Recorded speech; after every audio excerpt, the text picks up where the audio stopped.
Hello and welcome to our Art and Architecture webinar series. I'm Kurt DiCamillo, the Curator of Fine Art at American Ancestors. I will be your moderator and virtual MC for today's event.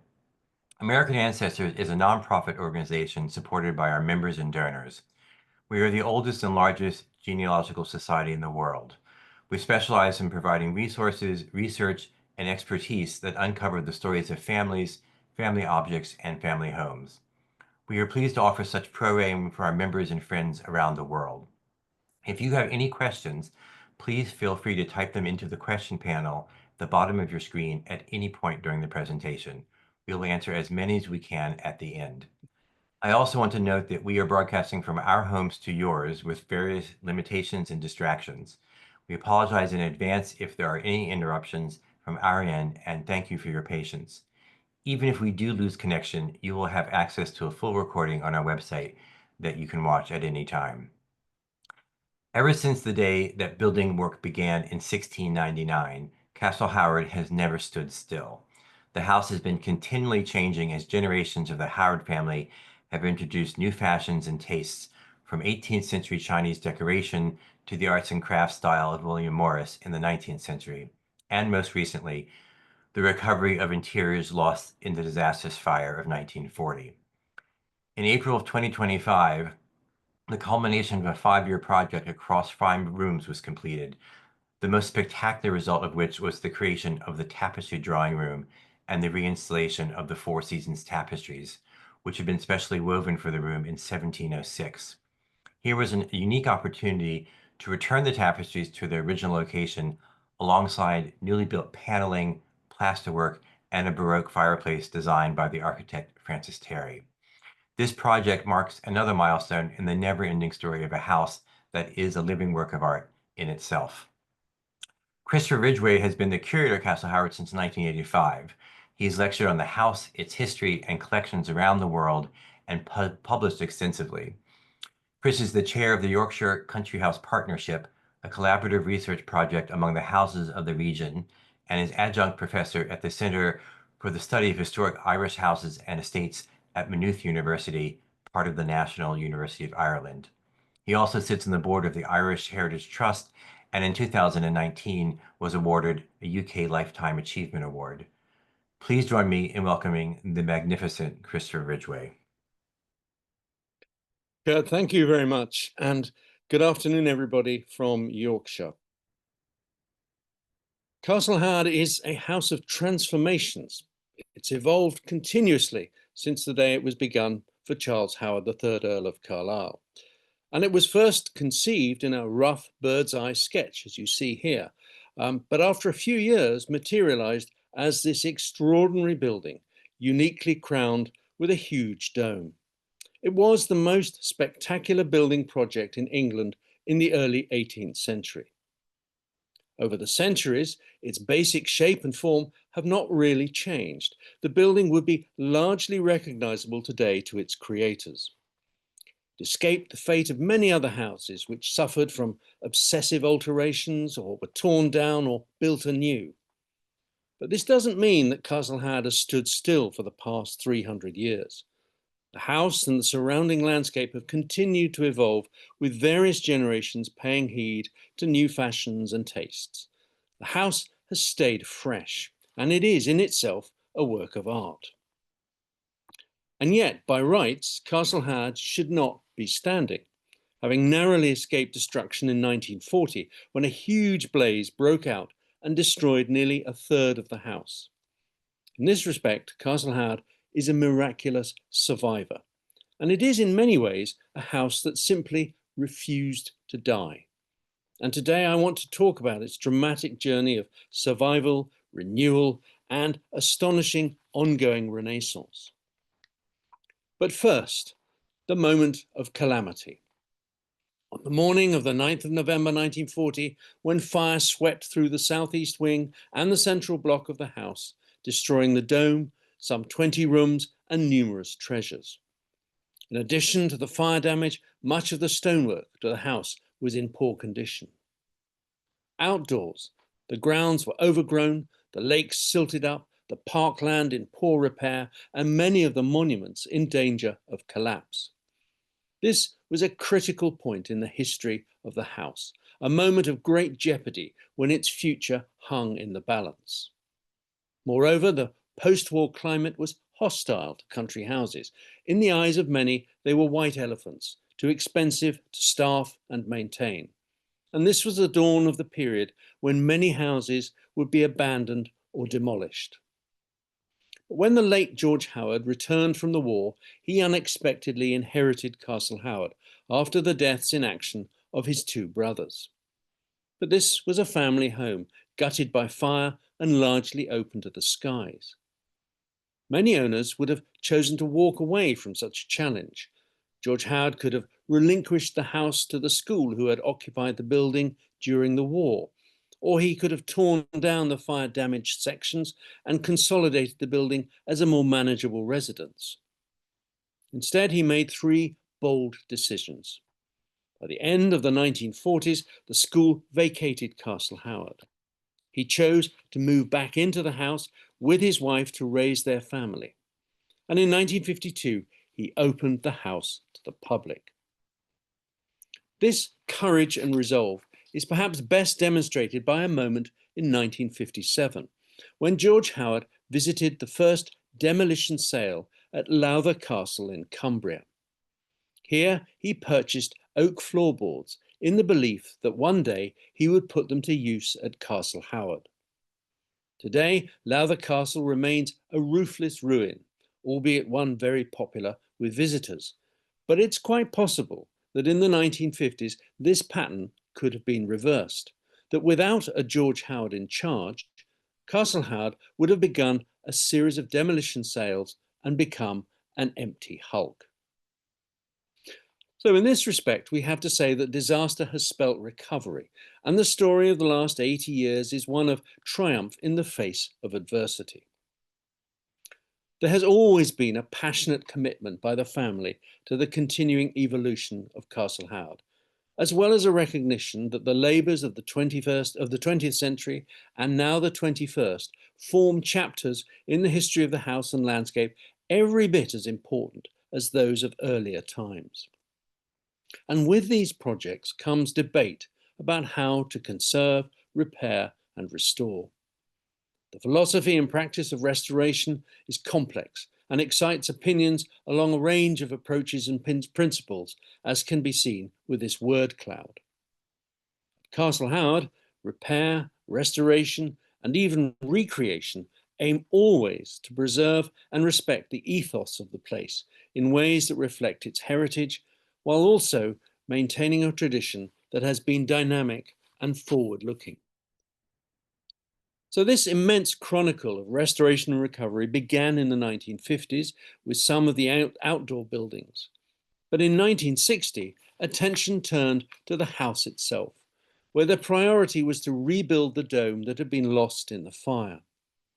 With no surviving plans or drawings, the size and proportion of the dome had to be reconstructed through reverse engineering, working from pre-fire photographs, a technique known as photogrammetry. And from these images, it was possible to recreate the dimensions of the dome accurately enough to produce measured drawings and a model. And so rebuilding began in 1960.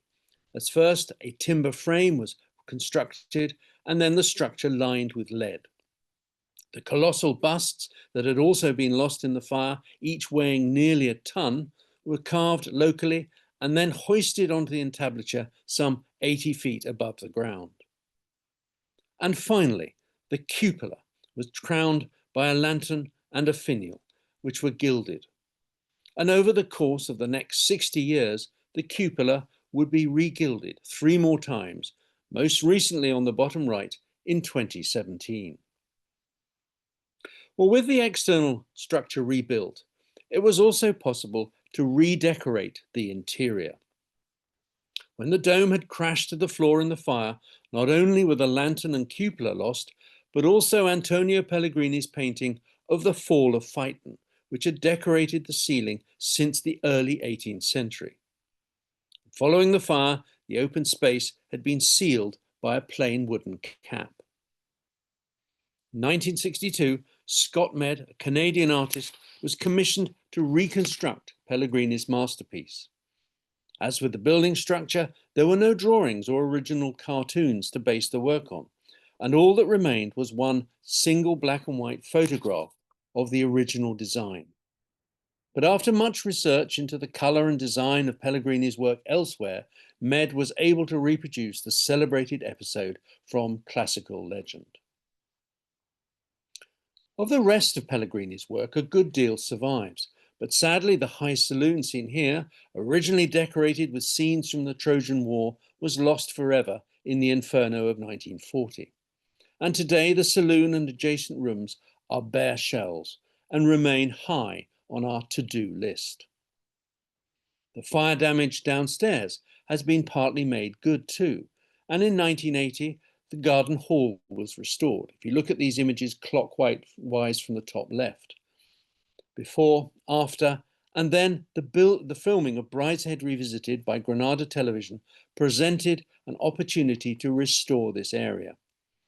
It was decided not to rebuild the room in its original form, but instead, with a contribution from the television company, an entirely new room was built to the designs of George Howard and his architect, Julian Bicknell. After the film crew had left, the set was dismantled and the room decorated with a series of capriccios by the New Zealand artist Felix Kelly, a friend of the family. And these all depict imaginary Vanbrugh buildings. 2 years later, the adjacent room was rebuilt. It was formerly known as the Canaletto room, housing many of the Venetian view paintings in the collection. But few of these pictures remained. Some have been lost in the fire and others sold in the aftermath. Instead, George Howard commissioned Julian Bicknell again to build a new library. And it's distinguished by 26 bays within an architectural form, including 2 bays with flanking pilasters and a broken pediment. And the library was designed as a working library to house books on architecture, art, and natural history. But the most important work in recent decades has been to secure the roof of the house. In the 1990s, the temporary roofing on the central block of the house, dating from way back to the 1950s, was replaced with a proper lead roof. For each of these 5 sections, the old roofing had to be stripped away, new purlins fixed and timber cladding laid down before finally being covered with lead. And with this roof secure, it was also possible to restore some of the upper level rooms below, particularly 2 bedroom suites. On the top, Lady Cawdor's bedroom, and on the bottom, the Admiral's room. Both on the left you see before, and on the right you see after the work. And most recently, the Admiral's room in the bottom right was redecorated by the young Remy Renzullo and Alec Cobb, using fabrics by Watts of London.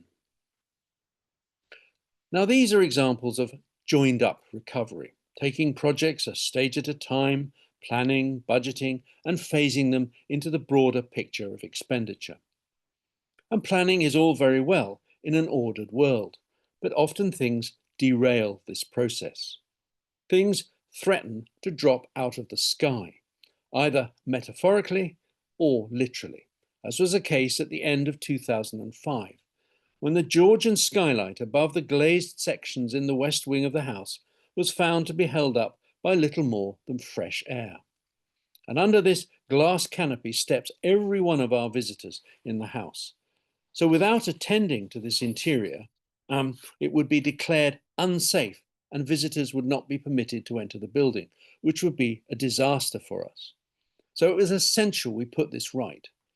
Unfortunately, the discovery was made right at the end of the visitor season, which meant we had the winter in which to carry out the urgent rebuilding of the canopy above the skylight, which you can see on the bottom right. But the net result of this alarming discovery was an urgent repair programme early in 2006 at a cost of £125,000, an expenditure entirely unplanned for, which of course had an impact on other projects and investment plans. Well, roofs have always been viewed as big ticket items in the preservation of any house, and with good reason, for without a secure roof, it's almost impossible to do work indoors. And Castle Howard measures about 40,000 square feet. That means a lot of rooms and space inside, but it also means a huge expanse of lead and slate roof that has to be looked after. So in 2017, it was the turn of the West Wing to receive attention. And this part of the house dates from the mid-18th century completion of the house in a Palladian style. And it features a large, low octagonal dome. Well, inspections reveal that inside the void, some of the brick and stone footings supporting the timber frame had slipped, and this became a structural priority. But it also presented an opportunity to repair parts of the leadwork and also prevent water ingress into the gallery space below. 3 years later, attention shifted to the east wing, the first part of the house to have been built between 1700 and 1705. Here, a series of leaks had occurred over the years, and it was, ironically, COVID that enabled this work to happen, as the pandemic unlocked government funds to help heritage. The work was hugely important in itself, but it also demonstrated how restoration opens up the understanding of a house and its past. As the old lead was stripped away, the timber cladding on the eastern cupola revealed a signature from when the wing had last been covered in 1900. One HMC had incised their initials in the wood before the lead was put back on. Well, this was a sufficiently distinct identity to enable us to uncover in the archives the name of the workman, H. Martin Coates, which you can see underlined on the bottom of the screen. So this was a wonderful chance, literally, to put a name to this work. And too often, craftsmen remain anonymous or forgotten. But here was H. Martin Coates' opportunity to come to light a century later. And the work on the roof also meant that the delicate arts and crafts ceilings below, dating from the 1870s, could be restored too. And once again, the archival trail revealed the name of the contractor, Charles Eamer Kemp, a designer who had trained under William Morris and who worked extensively at Castle Howard during the 1870s. Now, I wish I could say that this roof work had all been strategically planned and programmed, but the truth is it wasn't. It was reactive, but also opportunistic when suddenly funds became available. They were not stages in a comprehensive master plan mapping out 10 or 15 years of work. Such plans can be very helpful, but they also tend to be theoretical documents, which are often upset in a world of variables and surprises. So let me now turn to the recent 5-year project, Castle Howard's 21st Century Renaissance. Here was an ambitious proposal to refurbish, upgrade, and restore a number of interiors in the house. And we were acutely aware of how the house had evolved over the centuries, with ample evidence of how the interiors were decorated and furnished, from 18th century chinoiserie style to 19th century wallpapers with a wonderful palette of delicate colours, to, on the right of the screen, a flourish of William Morris wallpaper designs at the end of the century. But wallpaper is ephemeral, and these rooms had all been subsequently redecorated. So while we respect all that has gone before, we equally don't allow ourselves to be imprisoned by it. And this recent work has involved 5 key interiors in the south and west portions of the house, which I've ringed off with the red box on the screen. And these comprised the grand staircase entrance, the west wing bedrooms, the tapestry drawing room, and the long gallery.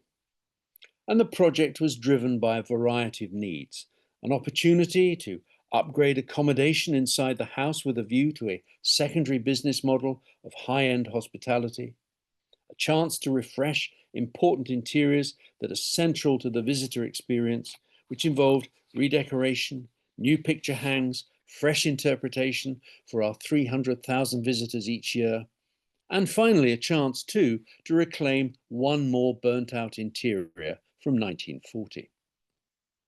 And planning began in 2019 with a working committee led by the Howard family and involving architects, engineers, electricians, designers, planners, curators, decorators, conservators, and a host of other heritage specialists.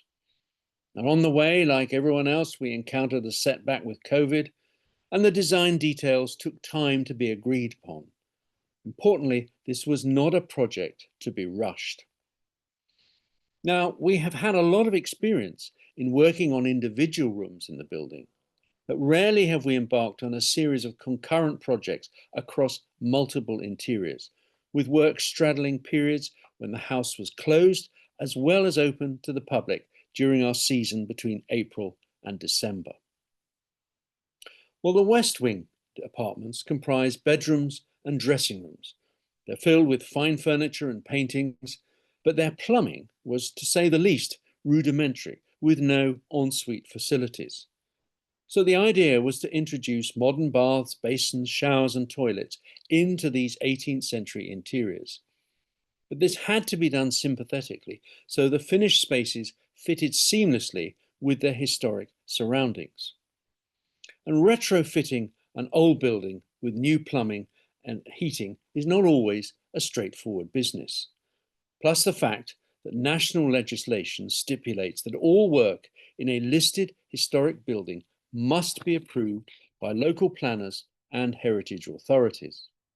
So this means a lengthy bureaucratic process, submitting finishing designs and supporting historical statements. But because Castle Howard retained such a comprehensive and intact archive, we could demonstrate our decisions were historically informed, and we could make assurances that the integrity of these interiors would not be damaged. Now, it might seem strange to talk about basic utilities like plumbing and power, but we wanted at all cost to avoid bathrooms looking as if they belonged to a global hotel chain. These interiors had to be sympathetic, practical, individual, and in keeping with the rest of the house. So in this dressing room, old pieces of furniture were repurposed to become basins and toilets hidden away in that wardrobe. And then a central bath was also installed. Now these replaced the fine 18th century Dutch washstand in the room on the right of your screen. It still remains in situ as a reminder of facilities from olden times. And in the adjacent dressing room, a similar exercise was repeated on the top left with a bath and a basin. And then beyond this, a new shower room was created, built into an adjacent corridor space and fitted with antique Italian tiles. Well, this infrastructure work was completed in the winter of 2024, and it was gratifying the following year to listen to the public response to new bathrooms as part of the house interpretation. Here was a reminder that below stairs life and behind closed doors areas hold as much fascination for the public as do opulent drawing and dining rooms, saloons, or galleries. Another area of focus in this part of the house was the grand staircase, which marks the start of the visitor tour. This is also in the west wing of the house, and the staircase you see had been introduced in the 1870s beneath the top-lit gallery space. Well, as with many interiors, it had witnessed many iterations from when the walls were hung either with tapestries or selections of paintings. And most recently, the staircase has played host to 6 full-length portraits of the six Earls of Carlisle. And this was a useful location to introduce the family to the public on their tour. But these portraits were destined to move as part of the grand project. And there were 2 reasons to relocate them. First, with the planned rehang of paintings in the long gallery and other rooms, space would be created to display them elsewhere. And remember, in a house the size of Castle Howard, moving anything from one location to another triggers an enormous domino effect. Second, of greater significance, was a wish to emphasize the grand tour identity of Castle Howard, something that's apparent from the moment one steps inside the building. This is a house that owed its inspiration, construction, and great art collections to the grand tours made in the 17th and 18th centuries by members of the Howard family, when they were exposed to the riches of ancient and contemporary Italy. Most especially the fourth Earl, who visited Italy twice, returning with a profusion of Roman antiquities: busts, statues, urns, bas-reliefs, bronzes, medallions, intaglios. He was a connoisseur of the highest order. And the larger pieces dominate the entrance, where they serve as a foretaste of the antiquities later in the house in the antique passage and great hall. And these pieces are all of extremely high quality, dating from the 1st and 2nd centuries AD. The idea was to augment this important historical story by commissioning plaster versions of famous bas-reliefs to hang on these stone walls above this area. This would also happily continue a trend already begun in the 18th century with collecting plaster copies of famous figures. After all, by definition, there can only ever be one original of a piece.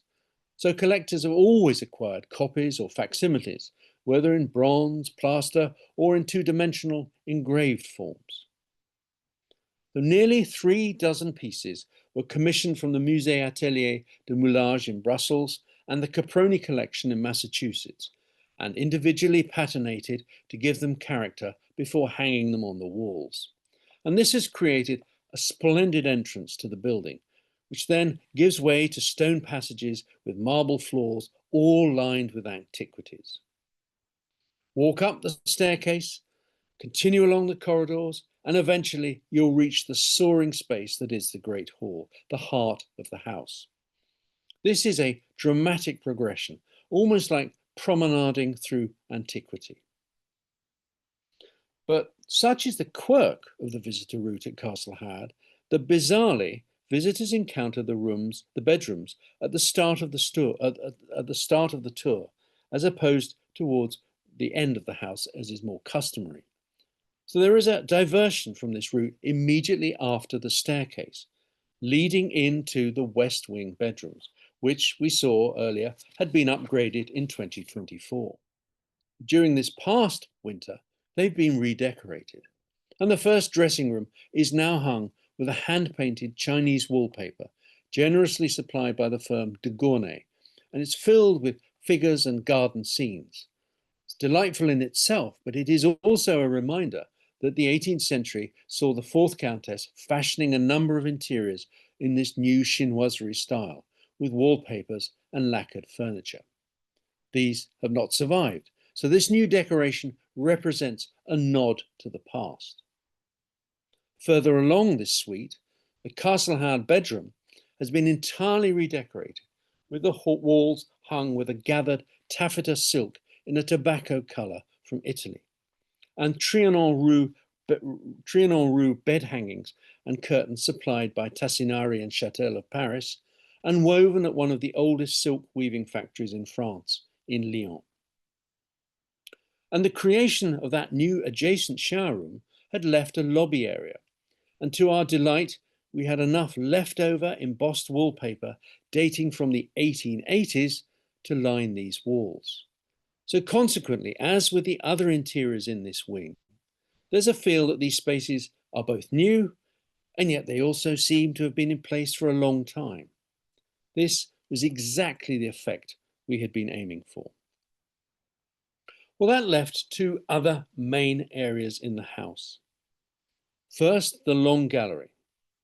Now, although constructed in the 1770s, this interior in the West Wing was only finished between 1800 and 1811 by the architect Charles Heathcote Tatham, who had fashioned a neoclassical gallery space that was essential for housing the copious picture collection that was crammed into other parts of the building. And this space comprises southern and northern sections with an 8-sided middle known as the octagon. The room is 160 feet long. Walk up and down it 33 times and you've covered a mile. But from this Finished view of 1811 in the top left, depicting the fifth Earl and his son admiring a canvas on an easel in the finished interior, we can see a stone-coloured finish to the walls. Well, this scheme changed several times over the intervening years, including on the bottom right, a lengthy period when the walls were covered with dark red William Morris sunflower pattern wallpaper. And this scheme lasted from the 1880s to the 1950s. Well, the gallery had last been decorated in the 1980s in a very pale pink shade. And 4 decades later, the gallery was beginning to look very tired. Plus, there had been water ingress from where the roof had leaked, and there was flaking paintwork elsewhere. So it was decided to redecorate the room entirely. This had to be done across 2 winters when we were shut to the public. First in 2024, when the ceiling was repainted white and the upper level gilding around the cornice and the bosses renewed. And you can see how this lifted the space dramatically with this bright finish. But then the second phase began in January this year, when the gallery was cleared entirely for a second time. New electrics were installed, the walls painted, and the skirting decorated in a painted porphyry red finish with a fossilized stone trim of a grey colour. But this was not the end of the matter. That painting of 1811 depicted 2 chandeliers at either end of the gallery, but there wasn't one hanging in the centre in the octagon, which was rather a puzzling absence. So here then was an opportunity to put that right, and we commissioned a matching chandelier, slightly larger to the others, to hang in this space from the company of Wilkinson's in Kent in England, and it now looks as if it has always been there. Same time, the picture collection was reordered to accommodate Italian landscapes down the eastern side of the room, with portraits and busts placed between the windows. And a late 18th century suite of furniture, sofas and chairs, was reupholstered in a brilliant scarlet moire silk. And so the finished effect has been a room with a deeper colour, with a dense hang of pictures by Marco Ricci and Paolo Panini, their frames showing off well against the darker surface, and all of this complemented by an entirely new lighting system in the space. And then this hang was followed by adjustments in neighbouring rooms, where, for example, the displaced Earls of Carlisle are now displayed in the museum room at a much more accessible height for viewing than they were when above the staircase. And in the neighbouring Reynolds room, portraits and landscapes were combined, including Reynolds' famous swagger portrait of the 5th Earl, now in pride of place over the fireplace, hanging in exactly the same position as recorded in a watercolour painting of 1834, which you can see the extreme right of the right-hand image, a very nice return to its original hanging place. Now, if I was going to be harsh on listening to this chronicle, I might say, so what? Does this really constitute a renaissance? After all, isn't it the duty of any responsible owner to look after their property and keep it in good order? Impressive though these works have been, aren't they little more than just overdue decoration? Well, there are 2 answers to this. First, never underestimate the importance of redecoration and what that can do to a house. Think of your own homes and how new paint, wallpaper, furnishings, and fresh arrangements can significantly lift the interiors. They inject freshness, cheer, and pride. And in a house open to the public with so many historical stories to tell, there's even more of an obligation to do this, to refresh, represent, and reinterpret.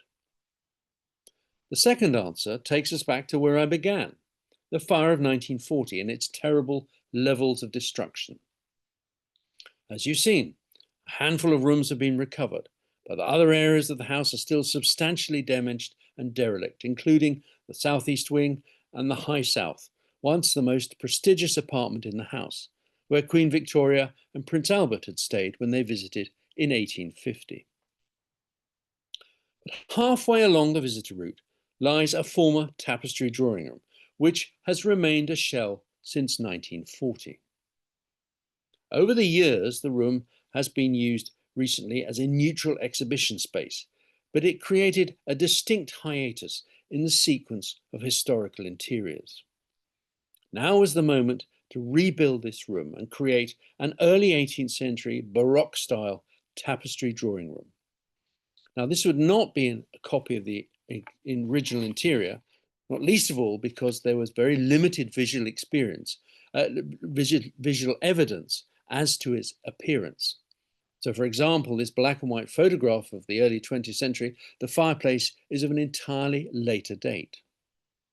The aim was to recreate its original Baroque character. And the centerpiece of the room in the early 18th century was a set of tapestries of the Four Seasons. And these were commissioned from John Vanderbank in London in 1706, specially for this space. And they'd hung in this room until the middle of the 18th century. Thereafter, like so many other objects in the collection, they'd been displayed in a variety of other interiors, migrating around the building, as is so common. But crucially, the tapestries survived the fire because they were in store at the time. So here was really the raison d'etre for putting the room back, an option that we've seen had not been possible with the old Canaletto room, given the dispersal of the Venetian paintings. So the tapestries therefore determined much of the shape of the room and the form of the panelling and the apertures they would hang in. Architect Francis Terry was commissioned to design the room and for recreating the cornice, the frieze, and the fireplace. And to do this, he drew from elements in other parts of the house, most especially the only surviving Baroque fireplace in the Great Hall, which you can see has this elaborate central cartouche. Well, the room was panelled out, and gradually the fireplace and the form of the walls began to take shape, and the plasterwork was modelled by Philippe Gachet, all by hand. Above, the carved frieze was completed, and the decoration then began with painting and gilding by the local firm Hespen Jones from York nearby. And the project was headed up by young Nick Hesp, on the right of your picture on the scaffolding tower there, whose father had worked on earlier projects at Castle Howard. So there was a very pleasing cyclical continuity to the past here with this firm. And the overmantel painting above the fireplace has a curious history. It depicts the Judgment of Paris by Marco Ricci and dates from when Ricci was commissioned to paint a series of landscapes throughout the house between 1709 and 1711. However, the painting, then in a poor condition, had been sold in an attic sale in 1991. By sheer chance, it emerged onto the market at this moment, and so we purchased it back. So this allowed us to alter the canvas so that it would fit into the oval opening of the cartouche. But it was also pleasing to return a Ricci picture to the room, since two of his overdoor paintings here had perished in the fire of 1940. The work also included the conservation of period furniture, including renewing two early 18th century suites of chairs by James Moore. Now, their upholstery actually dated from the 1860s, when we discovered to our amazement in the archives that the 18th century hangings on the old estate bed had been cut up and repurposed to cover the chairs. This was an extraordinary instance of upcycling in the 19th century. But in time, these coverings had become so shot, as you can see on the left-hand top picture of the chair, that it was decided to replace the silk with a cut velvet of the same style. And at the same time, two new double settees to the same design as the armchairs were commissioned to supplement the seating in the room. And these were faithfully reproduced down to the smallest detail, which you can see in the bottom of the screen, included these humorous masks on the knee of each leg. At the same time, Textile conservator Alison Stanton worked on stabilizing each of the tapestries. And inevitably, they had faded over the years. And so the contrast with the colors on the reverse side, which you can see on the right of the screen, was quite astonishing, giving us a clue as to just how vibrant the tapestries would originally have been. But once in situ, these 4 rustic scenes command the room, but not at the expense of its architectural structure, and their detail is wonderfully visible at this low level.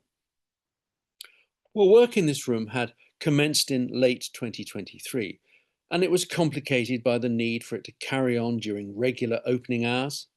But the installation of perspex screens enabled the public to view the work in progress. And the completed project is also a showcase for traditional heritage skills, from architectural design to plastering, joinery, and painting, as well as demonstrating the sympathetic introduction of modern utilities in a refurbished historic interior. And where possible, contractors and specialists used have been local.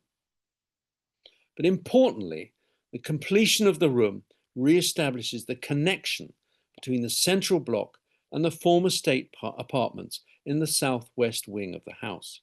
And it recovers the impressive enfilade through 6 rooms that you can see on the screen now. So it's possible for the public to move through and comprehend the 18th century iteration of the rooms on this south side of the house. And this work also builds logically on that earlier restoration of the 2 adjacent rooms, the garden hall and the new library. And the project has been meticulously researched at every stage in both the archives at Castle Howard, but also by investigating period interiors in other houses. And so the room is a cross between a creation and a recreation. Importantly, it's neither slavishly archaeological nor a feeble pastiche. It represents an exciting once-in-a-generation moment in the history of Castle Howard.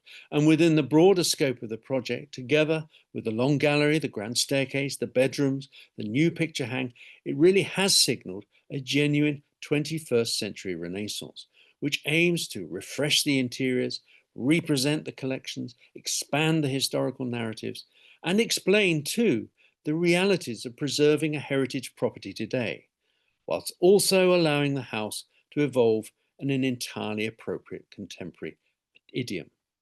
And this last phase, as you can see on the screen, was completed in a 12-week period beginning in January this year, with a grand opening date set for April. It was a very tight program with 0 wiggle room should problems arise. And it was an extraordinary experience to see so much of the house upside down for weeks at a time. Scaffolding, dozens of contractors wearing hard hats and high-vis vests, and every available area used as a swing space for objects temporarily removed from all their locations. All this was going on concurrently in 5 areas, and everything needed to come together against an immovable deadline. It was challenging, but in the end, we led a charmed existence, with no delays and difficulties that could not be overcome. And that really is thanks to the many, many people who worked on the project. And there's a telling moment from earlier this year that really affirms this success. As part of the work in the Long Gallery, a leaking 19th century radiator had to be dismantled from a window bay, removed and replaced. And this was an enormous task, not least of all because of the size and weight of the cast iron radiator. And nerves ran high during its removal and when it came to installing the like-for-like replacement. And you can see on the right what a monster this was as it was being craned into the building. However, when the old radiator was removed, it exposed a dusty void behind it. And amongst the detritus we found were an old coin, scraps of paper, a dead bird, and a dilapidated leather-bound volume. How long it had languished behind the radiator was anyone's guess, but long enough for its cover to become scorched. On opening it, we found it was a volume from an 18th century edition of the works of the poet John Milton. And rather prophetically, this volume contained his later epic, Paradise Regained. We felt this to be rather a pleasing summary of what we had achieved. And so behind this whole project lay much careful planning from design through to logistics, together with an acute awareness of what we wanted to achieve, as well as constant scrutiny that we were doing things the right way. Now, the word cloud was helpful as a theoretical guide, but ultimately, restoration is not a seminar. It's not about endless discussion and debate, adjudicating between subtle differences in approach. There is a period when that's useful, but then comes the crunch point, when decisions have to be made and acted upon. Regardless of where one stands in relation to conservation philosophies, these projects are all about getting things done, thereby helping to give the house a secure footing that can support future episodes of change. And within that delicate equation of change and continuity, Castle Howard remains a living, breathing work of art. Thank you very much. Wow, Chris, thank you for that brilliant presentation. Everything you do is always so wonderful. Before we get to your questions, we have some upcoming programs that I would like to mention. On November 10th, our American Inspiration Author Series will present The Wounded Generation, Coming Home After World War II, with award-winning author David Nassau. On November 21st, I will be hosting Kristen Weiss and Nora Ellen Carlson, who will be talking about Beauport, the Sleeper McCann House, one of America's most amazing historic houses. And then lastly, on December 19th, I will be giving a lecture entitled London in the 20th Century, the Glitter and Glamour at the Heart of the Empire. You can find more information about these programs at americanancestors.org/events. We also have 2026 tours that I would like to talk about. In May, we'll be touring our wonderful home city of Boston. In September, we'll be seeing the best country houses in Ireland. This tour has already sold out, but you can put your name on the wait list if you're interested in joining us. And then in December, we'll have a magical London Christmas tour. You can find more information about these tours and add your name to the interest list by going to americanancestors.org/heritage-tours. Now, let's get to your questions. Go ahead and type your query into the question panel, and we will answer as many as we can in the time that we have left. And I'm going to start off with the first question, Chris. When you decided to take this project on, how were the decisions made as to which rooms were worth restoring? And just guide us through the thinking in that. It's a tricky question to answer, Kurt. I mean, in some ways it's obvious, in other ways it's more complicated. I mean, I think first of all, the fundamental driver was to restore that burnt out interior, because visitors would come through Castle Howard, they would enjoy all the rooms, the great hall and everything, and then bang, they'd hit this burnt out void, this hiatus in the tour, and then they'd continue with other interiors. So really putting that back was the number one priority. But as I said, when you do anything in a house like this, you start to trigger this huge domino effect. So in order to return the tapestries to that room, we had to take them out of the long gallery where they were then hanging. And that created issues in the long gallery. But we knew too that the paintwork and the decoration there was really faded and, well past its time. So that became a priority in itself. The bedrooms have been part of that secondary business model, wanting to kind of upgrade them so that they really could be used for hospitality. And then the grand staircase, because we decided we needed the portraits of the earls back in the long gallery, wow, we created an empty hole in the grand staircase. So you can see the trigger effect. There's a kind of logical sequence to it, but it's sort of this kind of thing where you think, whoa, when are we going to stop with all of this? But that's how it sort of came about. So it was strategic, but we recognized that everything we did had a consequence that we had to attend to. I have two follow-up statements about that. First of all, the entrance staircase today reminds me of Sir John Soane's museum, which I think is a wonderful thing. And the second is actually a question. Can people today actually stay at Castle Howard in these new bedrooms and their accompanying bathrooms? This is a business model we are working towards, yes. And the very occasional high-end weddings we have, the groom and the bride can stay in the house. We have, at the moment, about 6 very, very top quality rooms in the house.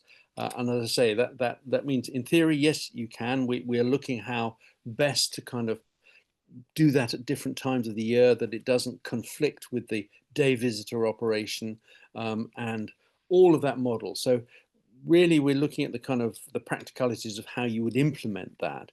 But really we couldn't have done any of that without actually having done all the hard work to upgrade those rooms in the first place. Right. Ramona asks, have the owners continued the tradition of art collection by adding pieces from the 20th and 21st centuries? Not so much, really. No, I mean we've still got quite a lot of art that isn't on display, um, and to be honest, the income we receive from the business, you can see where it all goes is into securing the future of the house, and let's not forget the landscape and the buildings outside. So there isn't really a lot of sort of spare funding left to go out and buy lots of new collections and things. And we also feel that there's such depth in the existing collection that we can supplement with things that aren't on display, but also represent it and reinterpret it. Equally, if the family did suddenly want to collect lots and lots of contemporary art, it would displace some of the older art in the house. Now, that's not necessarily a bad thing, but at the moment, I think because we've sort of reached this sort of plateau of kind of completing this, we really want to sit back and look at the house and feel how it communicates to everybody for the next 2, 3, 4, 5 years before we sort of then maybe think about next periods of change, because change will always happen at Castle Howard. You mentioned the outbuildings on the estate, and I think it's important to remind our listeners that, if I'm not mistaken, there are over 100 buildings on the Castle Howard estate, many of which are listed, and all of which require upkeep and sometimes complete overhaul, which is a very expensive task indeed. It is. I mean, we've over the last 60 years, I mean, we've spent something like 40 million pounds in today's values in restoring from, you saw the dome on the top of the house, but earlier than that, the temple in the grounds by Vanbrugh or Hawksmoor's mausoleum. These still have big kind of challenging repairs that they need. I mean, the mausoleum at the moment probably we're looking at a bill of 15 million pounds to put that right. We have surveys beginning literally next Monday to make us understand the building more and exactly what we have to do. It's the old story, standing still, doing nothing is just simply not an option at Castle Howard. So everything that we earn from the business goes back into the heritage, whether it's the buildings, the house, the collections, and also the natural landscape too. I mean, trees and things like that, very important too, that they are protected and renewed and secured when it's right to do so. Virginia asks if the house was damaged by enemy action during World War II. No, it wasn't. We can't really blame Hermann Goring on this. It was actually an accidental fire. And the cause is, we think traditionally it was a chimney fire, but there's an alternative version that it might have been an electrical fault. Either way, we live with the consequences today. But one thing that it does teach you is that obviously, and it's much more professionalized today, fire prevention and safety and all of that is, a top priority in any historic building. I have a very happy question here from Thurman, who wants to know if we're going to repeat the Yorkshire tour we did a few years ago. The answer is we haven't thought about it yet, Thurman, but certainly having people like you say things like this helps us. We've just finished identifying where we're going to go in 2027, so the soonest we could probably manage this would be 2028, and that's something we'll definitely put into our consideration pile. Assuming, of course, that Chris is still at Castle Howard, because we couldn't do a tour of Yorkshire without Chris. Well, Um, my answer to that question is you're very welcome back here. well, thank you very much. Cindy asks, how did you decide what information was the most important to show in this presentation? And she ends with an absolutely fabulous talk. Well, thank you very much. Yeah, I mean, like any talk about Castle Howard, it's trying to cram a quart into a little kind of pint pot, you have to kind of leave things out. I mean, I structured the talk here. I wanted to talk about the structure of the building and the roofs. I mean, they're very boring, but you can appreciate, unless you've got a secure pie crust on the top of your house, you can't do anything inside. And that really set the context for this most recent set of restorations. But I also wanted to show that we hadn't just woken up to the idea of restoring the interiors in the last 5 years. It's really been an ongoing process. Um, I don't want to sound conceited, but I could give you this talk all over again and not cover any of these things that I've spoken about tonight, because there are so many other examples of work that we've done. And that's really what is so fascinating about Castle Howard, because this ongoing restoration, it's in a way, it's the lifeblood of the place. Well, we would love to have you give another talk about this because Castle Howard is endlessly fascinating for so many reasons. Lorraine asked if you can talk about the collections of English ceramics in the house, and are there examples of old Wedgwood? Yeah, we have some really terrific 18th century English porcelain here. So we've got some very nice Chelsea, Sir Hans Sloane botanical services. We have a wonderful Derby botanical dessert service from the 1790s. Those I'd say would be our really two standout kind of sets here. I mean, the Chelsea and the Derby from roughly, we're talking sort of 1750 to 1760 for the Chelsea, and then a little later for the Derby. And then we do have some wonderful Meissen too from the middle of the 18th century. There are later services too, and some of them are on display on a magnificent big cabinet on the China landing, it's called.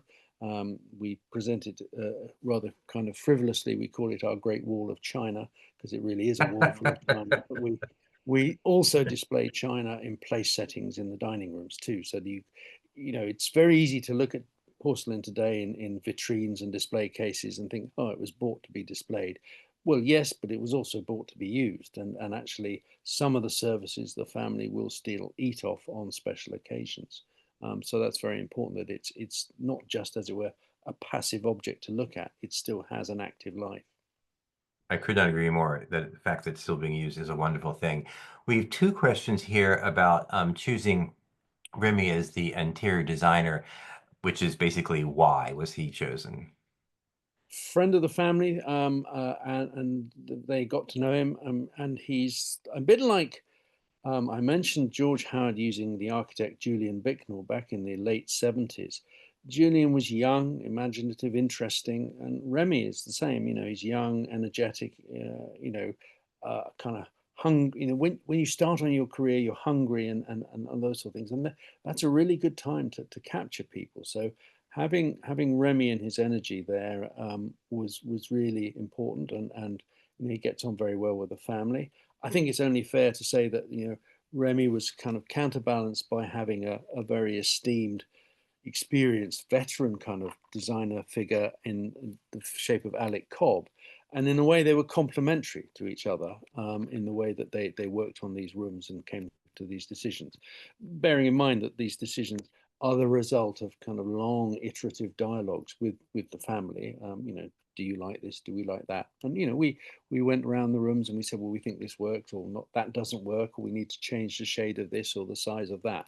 And again, when you see the finished thing that I've just shown you tonight, you kind of miss out on all that sort of exciting, in the moment sort of decision making. But that's really why we chose Remy. Um, for those of you who subscribe to Apollo magazine, the most recent issue has an article on Alec Cobb, one of the designers that Christos mentioned, about his house in Hatchlands, which is actually owned by the National Trust, but lived in by him, I think in Surrey. Yeah. Um, so this is here's an interesting question. I'm sure you don't have an answer for this. Is there an estimated time frame for the rebuilding of the remaining burned out shell rooms? Yeah, it's the big question, isn't it, Kurt? I mean, it's funny, when we had the launch here, you realize very quickly people's expectations are raised. So, that's exactly the question. People said, well, when are you going to start on the high south or the burnt out wing?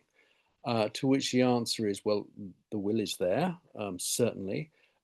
We do need to replenish our coffers quite a bit, because this has not been inexpensive, this work.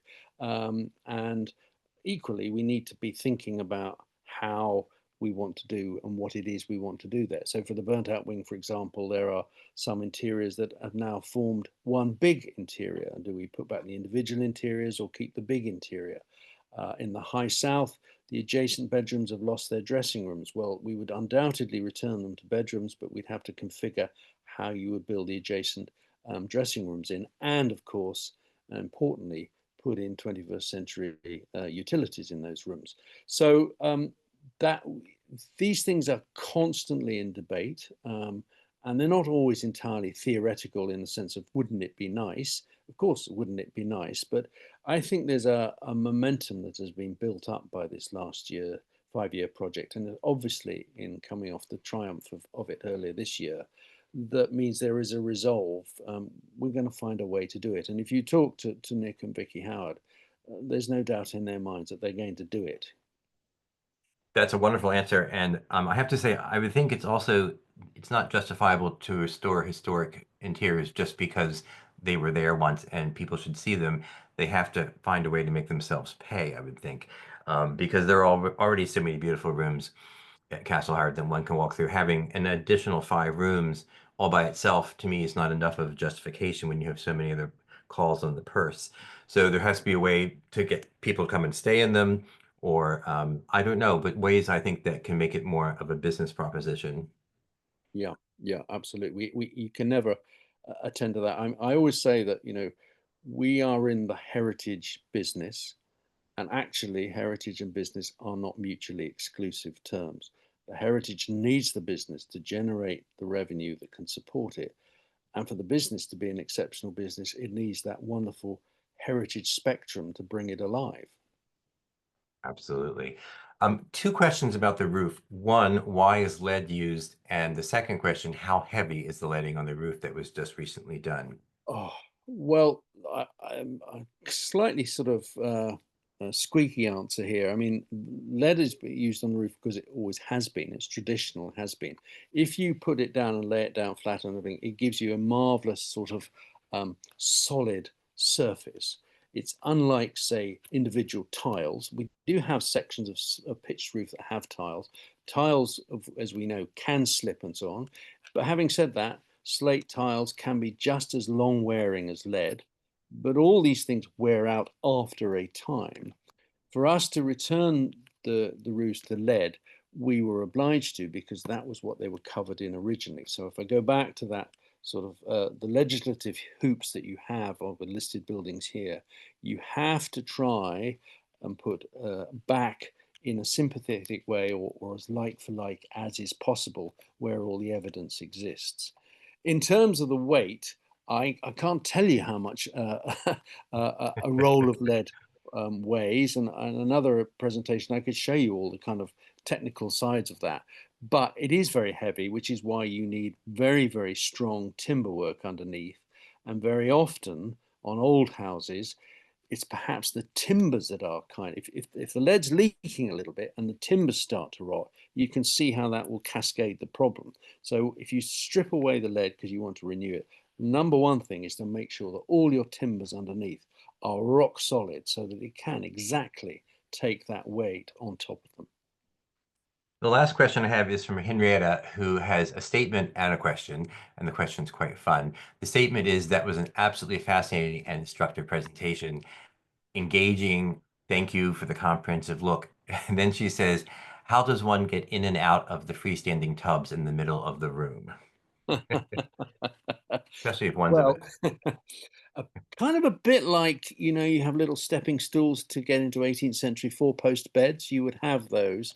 It's true. I mean, it can be a delicate Well, so exercise, shall we I'm going to say? interrupt because I'm picturing myself and I want something to hold on to with my hand when I'm getting out of Yeah. the tub.